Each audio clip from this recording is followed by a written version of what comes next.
queridos colegas, cuando llega uno y encuentra un auditorio que se está llenando con la puntualidad que tenemos los mexicanos, ¿verdad? Es muy agradable. Fíjense que la cuestión importante que me comentaron mis colegas dentro del grupo de trabajo que tenemos ya muy bien organizado en el módulo de columna y nuestra...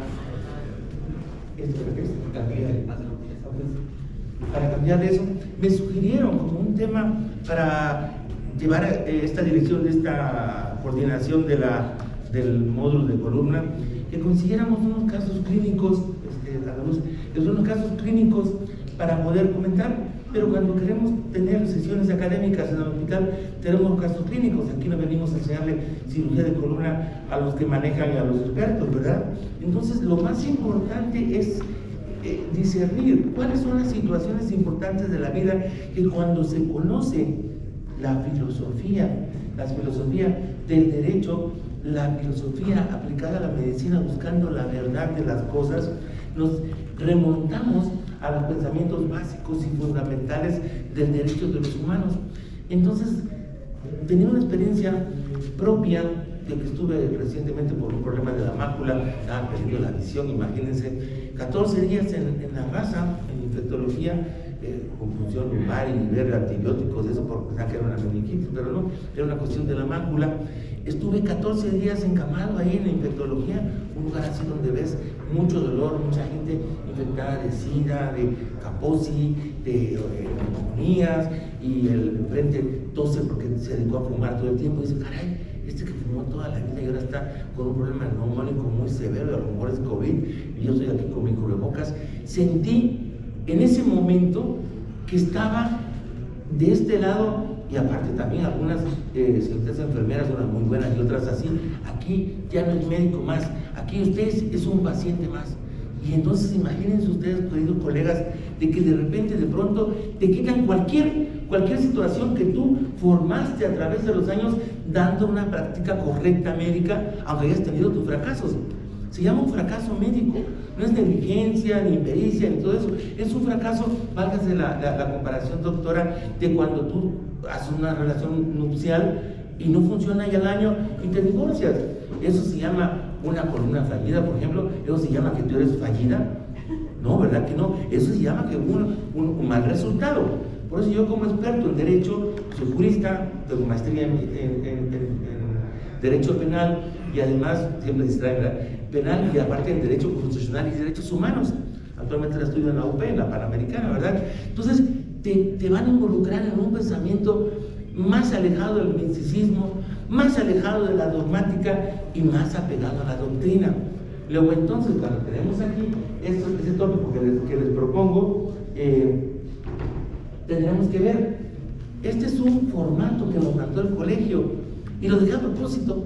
Simplemente los enunciados son los que me interesan. ¿Por qué?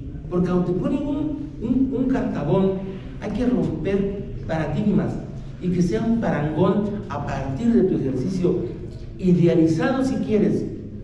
Porque nosotros nos acordamos cuando estamos, en este caso que les conté, propio, me acordé cuando leí este libro de Oscar Wilde, El hombre en la prisión, en la cárcel, que escribió cartas a su amigo Oscar Wilde, ¿verdad?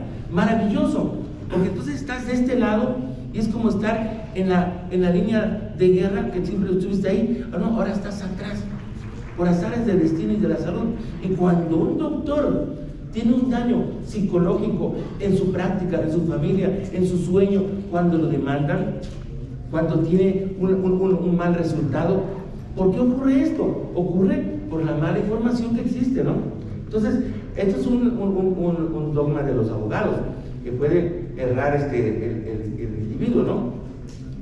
Y como hablaba ayer, precisamente que mi amigo y colega, el doctor Andaluz, y los otros colegas que estaban en el panel, de que está bien que nos guste decir, ok, parking, etcétera, pero en el ámbito médico y más el jurídico, el juez es experto, es perito de peritos, pero en todo menos en la materia de litigio. En este caso, ¿cuál es? La ciencia médica y sobre todo la cirugía de la columna vertebral. Podrán ustedes comprender que entonces es dogma, es doctrina, es la realidad de que cuando tú tienes en controversia está el reproche, la cirugía de la columna, ¿quién deberá de representarnos y aconsejarnos y tranquilizarnos de que estamos bien representados? Pues un perito, ¿en qué? ¿En cirugía general? No, en cirugía de columna, y que conozca además derecho para poder invocar esos preceptos y no errar en pensar en cosas así. ¿Cuáles son estos principios que te reprochan y puedes violarlos inconscientemente? Sobre todo el hoja de consentimiento informado. Bernardino, ¿cómo estás? Ese es colega de mí, perito, doctor en cirugía y aparte también abogado. ¿Por qué nos metemos en esto? Por la pasión, por el amor a la humanidad. No nos hacemos ni más ricos ni más genios, y somos dentro de la comunidad quien el perito te va a hacer ganar. Yo como abogado y litigo, gané un homicidio de una doctora colega ortopedista el año pasado, de homicidio. Una vez vio a un paciente de 18 años, dolor de hombro, y al día siguiente llegó a morirse al hospital. Y lo ganamos. ¿Cómo se gana? Porque en el nuevo sistema de juicios orales no te vinculan a procesos, sino estamos en la reunión de pruebas. Ahí ofreces el abogado, y no teniendo al perito, elementos científicos donde lo que dicen es infundado. Y se ordenó el no ejercicio de la acción penal. Cuando uno lo llevan a penal es privación de la libertad y aparte reparación del daño. Yo siempre digo esto: no se angustien, colegas, cuando ustedes cometen un error y son responsables, pues ¿qué hay que hacer? Reparar el daño.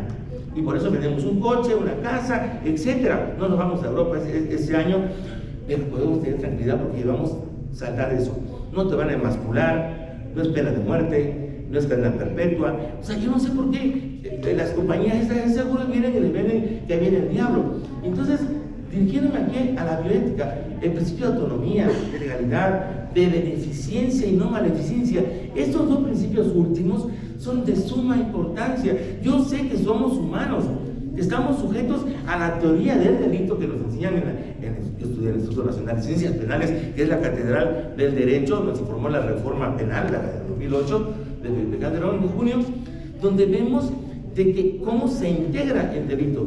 Los doctores cometemos delitos imprudentes. ¿Y cómo son? Delitos, lo he dicho muchas veces. La interrupción legal del embarazo dice legal. El aborto sigue siendo un delito solamente en Francia, que recientemente en marzo se aprobó en la Constitución de que ya es legal, pero en Francia, no aquí en México. Entonces, cuando es legal, los doctores, ¿qué cometemos cuando tenemos un mal resultado? Quiero oírlo. Un delito. ¿Qué delito? Probable. ¿Y qué tipo de delito? De imprudencia. ¿Cómo son los delitos de tráfico, de tránsito? Cuando atropellas una ardilla, un conejo, dicen, ah, caray, es un delito imprudente. No eres un criminal, ni un mataviejitas, o válgase la comparación. Tenemos que tener eso muy en cuenta para que no nos lleven y nos dicen, ahí viene el lobo, ¿no? Se te va a aparecer. ¿Y qué es eso que estoy trillando siempre y hablando en foros, con una oportunidad? Para mí esto es fundamental, poder comunicarnos y hacer un camino, y sobre todo humanista.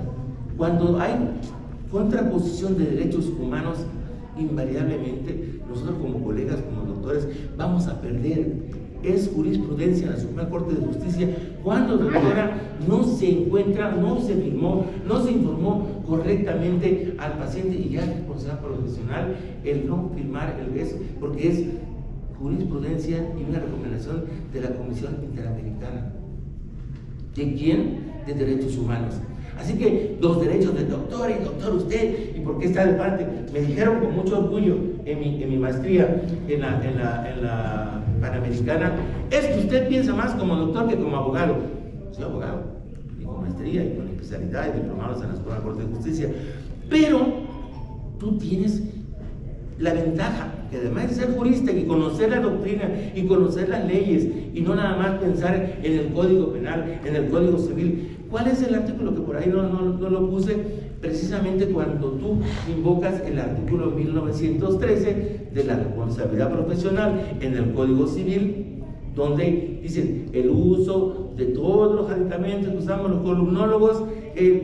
Ayer, con mucho interés y mucho orgullo, asistí en las otras pláticas donde estaban mis colegas cirujanos hablando de la técnica, sobre todo la endoscópica. Yo soy el asesor jurídico de la SOMEC, de la Sociedad de Endoscopía. Y entonces cuando ustedes van haciendo procedimientos que ya están científicamente probados, que los han elaborado otros colegas y lo vienes haciendo, pero hay una situación de doctrina internacional que es el riesgo permitido. Cuando nosotros violamos el riesgo permitido, una ocasión, todos me conocen como el chino. Si el chino te pide que metas a ese paciente con 6 gramos de hemoglobina que tenía una artritis séptica de rodilla, don Juanito, dáselo, le dijo al anestesiólogo. Y cuando ya estuve yo al mando de allí con el paciente dormido, con la anestesiología general, metí el cuchillo y brotó el pus enormemente y dije, ya se salvó. Y tenía 6 gramos de hemoglobina. Esperamos en derecho que ustedes como expertos, después de ustedes no hay nadie. Ustedes son los columnólogos, los expertos en esta cirugía y esperamos todo eso. Pero existen vicios. Y siempre los cuento, se los cuento ahorita aquí, la leona caza. Y caza para alimentar a sus cachorros. ¿Cuántas veces a la semana caza? Y algún colega me contestó, cada vez que tiene hambre. Correcto, le digo, te felicito porque nunca me dicen, ahora dime, ¿cuándo el cirujano de columna deja de cazar? Aunque se haya tomado su Viagra, primero cirugía mata cualquier otra cosa que tenga planeada y sale, pero disparado para allá. Esa premura, ese síndrome del burnout, del cansancio, ya boté mi cabecito, la cuestión por el golpe, aquí la cuestión es muy importante considerar que el síndrome de burnout, de cansancio, cuando un doctor sale, gracias, sale el doctor de su casa y se va a meter al Ángeles, América Sur, y tiene internados 4 pacientes, y hay que ver que operó ayer, y ya no lo ve porque ya no tiene tiempo de ver, porque operó otra cosa. Litigo, perito, donde una durotomía. ¿Qué no hemos tenido una durotomía durante nuestra práctica? Y esa durotomía, pues las ellas, decían, mañana me sale líquido de ahí centrino, y le hago una cristalografía, pues esto es líquido sobre LCR. Pero si ya no vuelven como la tortuga, hago la comparación, discúlpeme, llega la tortuga, pone sus huevos y se va, y viene el Juchitán, ¿verdad? El Oaxaca, y se lleva los huevos de la tortuga, pero la tortuga no supo si nacieron. Ustedes ya no ven y ya no dan control y seguimiento al caso clínico. ¿Me explico? Entonces, tengo un artículo publicado en la revista del colegio donde hablo de las causas de que en la juventud, cuando acaban la residencia, van y tocan la puerta de todas las aseguradoras y trabajan para todas las aseguradoras. No se les puede denunciar. Y luego se quejan de ellas que no pagan o que pagan poco o que tardan en pagar.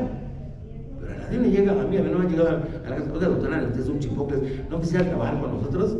No, ¿verdad que no? Simplemente en nuestro hospital. Pero si ustedes trabajan, yo tuve albañiles cuando construyeron donde vivo y ningún albañil mío se iba de mi obra en la tarde cuando acababa ahí, se iba a la segunda obra, y es un trabajador de un oficio muy venerable, como adoramos a los albañiles, ¿no? Porque son los que nos ayudan a hacer los frutos de las ganancias de la cirugía, ¿verdad? Una alberca, una piscina, una casa, un segundo piso, etc. Entonces nosotros tenemos que pensar y aplicar el hecho de esta práctica, es eso, el humanismo, los derechos humanos a la práctica correcta. Y hablé de principios bioéticos, sobre todo la beneficencia, de no indicar un procedimiento que, ¿por qué tenemos una formación de una brida de hueso, una osificación cuando hay inestabilidad y entonces se mueven y entonces aumentan los procesos de formación de hueso? Entonces nosotros venimos a agarrar y raspamos el hueso, pues es como trabajar una pared que tiene humedad y nada más la pinto y no veo dónde viene la humedad. ¿Están de acuerdo? Los doctores cirujanos ortopedistas, todos somos ortopedistas, neurocirujanos, tenemos esa formación mecánica, tenemos ese pensamiento constructivo. Y también una cosa que es preciso decirla, todos estamos unidos, y aquí nada más veo a mi amiga, la doctora, y a la doctora que está con su telefonito, las dos doctoras, mujeres, colegas, y Miriam, que es nuestra coordinadora, que está movida, nadie la ha reconocido en todos estos días, que se mueve esto. Hay diferentes temperamentos y vocaciones. el papel de la cirujana ortopedista en la cirugía de la columna. Yo no sé, nosotros operamos iguales, ¿verdad, Gustavo? Entonces, tenemos esa característica, pero que lo hagamos con humanismo, esa es la virtud. Porque no podemos decir que no hay empatía. Tenemos que tener empatía. ¿Qué es lo que faltó cuando estuve yo en la raza? Empatía. Empatía del personal. Claro, llegó un doctor y del que estaba enfrente que tenía un CA en todo el intestino y tenía, era un paciente muy mal con deterioro del inmunológico, y en la noche digo, mira, se puso así, yo le sabía todos los medicamentos que tomaba porque estabas en el ámbito. Y entonces al día siguiente que le hicieron el diagnóstico de la parotomía, estaba yo dormitando en la cama, no había nada que hacer ahí, nada más que leer. Oiga, doctor, el doctor del paciente, como vi que estaba usted muy interesado en el caso de del paciente, le vengo a decir que la abrí. Parece que sí hay metástasis, dice, le abrí el colon, le hice derivación, etcétera, etcétera. Vea nada más, me quedé así, impactado. El cirujano general, por el hecho que yo le instruí que le había dado anoche, el orpetidol que le había dado, porque se puso muy inquieto, se excitó con la alimentación esta de aminoácidos, y se excitó, o sea, y lo tuvieron que amarrarlo y todo. Dice, le vengo a decir lo que encontré, porque lo vi que estaba usted muy interesado. Es empatía, es interés por lo que resultado me digo. Claro, yo que leo los reproches, el escrito inicial de demanda, ¿verdad? Las denuncias, y quiero que me dé las perlas de la Virgen, y quiero que lo refundan. No, espérate, ese tipo de cosas no existen, pero cuando las conocen ustedes, se van a comportar con mayor seguridad y con más humanismo. Como yo coordino este módulo y creo que debe de ser de allá para acá, igual de retroalimentación, yo abro y les doy el micrófono al que guste y tenga algo que comentar. ¿Qué les pasó? ¿Creen ustedes que esto está peor que en la Edad Media, cuando era diente por diente, ojo por ojo, ¿verdad, Bernardino? ¿Sí? La ley del talión. Cuando un doctor que mataba al paciente era pena de muerte. No, estamos mejor, ahora estamos en leyes, y sobre todo el artículo 133 de la Constitución nos da esa potestad de invocar los tratados internacionales, los derechos humanos, y entonces podemos nosotros invocarlos, aplicarlos acá. No es una justicia de dogma, porque el dogma es así como el dogma canónico, ¿verdad? ¿Sí? Como la doctrina castrense, ¿verdad? Hombre, olvídate, aquí te espanta. Hay una película muy buena que se la recomiendo, que El Señor de las Moscas. Ahí se manejan esos niños que se perdieron en una isla ingleses. Al no haber reglas, al no haber normas, al no haber leyes, se convirtieron casi en salvajes. Se mataron entre ellos e inventaron el miedo.